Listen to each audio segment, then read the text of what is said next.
Hello guys, তোমরা সবাই কেমন আছো? আশা করছি তোমরা সবাই খুব ভালো আছো। আমিও খুব ভালো আছি। তো দেখো, আজকে আমি এক জায়গায় ঘুরতে চলে যাচ্ছি। কোথায় জায়গাটার নাম তো আমারও তো মনে নেই, মনে পড়লে বলবো পরে। তো এইখানে গণেশ পুজো হয়েছিল। দেখো কি সুন্দর সাজিয়েছে, আর রাত্রে যে কি লাগে, কি সুন্দর লাগে গাইজ, কি বলবো আর। তো দেখো আমরা তো যাচ্ছি, যেতে যেতে একটা এত সুন্দর জায়গা পড়েছিল। আমি ভাবছি এত লোক ঘুরতে আসছে, তো আমার ভিডিও করার কথা মনেই নেই। তারপরে আমার বর বলছে ভিডিও করল না, তারপরে আমি ফোন বের করে ভিডিও করলাম। দারুণ, কিন্তু তোমরা ফোনে বুঝতে পারছো না। অনেক সুন্দর, কাছ থেকে দেখলে পরে জায়গাটা খুব সুন্দর।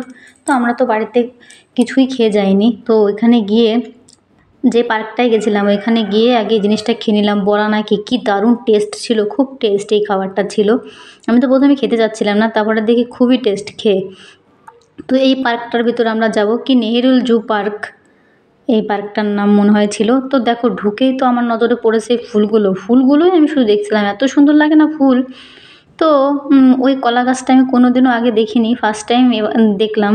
কখনো দেখিনি আগে ওরকম, অনেক মানে পাতা। তারপরে ওইখান থেকে টিকিট কেটে আমরা এই মানে গুহা টাইপের একটা কিছু ছিল, ওর ভিতর ঢুকলাম। তো ঢুকে দেখি কি শুধু অন্ধকার অন্ধকার, কিছু তো নেই, শুধু অন্ধকার অন্ধকার। আমি তো ভাবলাম ওর মধ্যে মনে হয় ভূত আছে, এরকম ভয় লাগছিল আমার। তো যাই হোক, একটা লক্ষ্মী পেঁচা না কি পেঁচা তাই দেখতে পেয়েছি, আর দুটো তিনটে জিনিস ছিল তা লুকিয়েছিল, ভালো করে দেখতে পাইনি। ওই দেখো বসে আছে, দেখে তো চুপটি করে বসে আছে। তো দেখো এই পাশ দিয়ে আমরা বেরোলাম, আমার মনে হচ্ছে আমি গুহার মধ্যে থেকে বেরোলাম, অন্ধকার গুহা। তো যাই হোক, তারপরে আমি দেখো নিজেকে আবার দেখাচ্ছি একটু কিরম লাগছে আমাকে। এই দেখো, এটা মনে হচ্ছে না পঞ্চমুখী সাপ।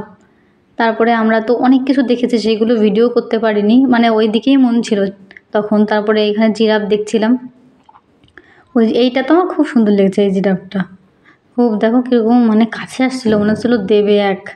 তারপরে এখানে বাঘ দেখার পরে আরও অনেক কিছু দেখেছি, সেগুলো আমি ভিডিও করিনি। আমরা আলাদা একটা বাসে করে গিয়েছিলাম আবার, তো সেগুলো আমার ভিডিও করা হয়নি, ভয় লাগছিলো খুব।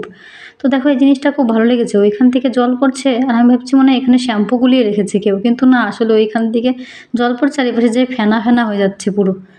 তারপরে দেখো এই ময়ূরটা কি দারুণ লাগছিল কাছ থেকে, ভাবতে পারবে না, এত সুন্দর লাগছিল। মানে ও ঘুরে মনে হচ্ছে নাচ করছে, ঘুরছে।